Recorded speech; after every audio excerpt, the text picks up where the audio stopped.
યજ્ઞની શુભ શરૂઆત થતી હોય ત્યારે પૂરેપૂરી ગરિમા સાથે આપણે આ કાર્યક્રમની શુભ શરૂઆત આપણે કરશું, જેથી કરીને આ કાર્યક્રમ આપણે ખૂબ જ સારી રીતે સંપન્ન કરી શકીએ એની શુભ શરૂઆત કરવા જઈ રહ્યા છીએ। ત્યારે આજે સંતોના હાથે દીપ પ્રાગટ્ય થઈ રહ્યું છે, આચાર્યના હાથે દીપ પ્રાગટ્ય થઈ રહ્યું છે, ત્યારે આપણે સૌ તાળીઓ ઉડાવી લઈએ।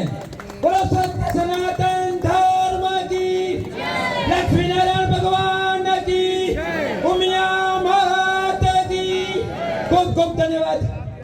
ओम भूर्भुवस्वः ओम अग्निवीणे पुरोहितं यज्ञस्य देव मृत्युंजयं होतारं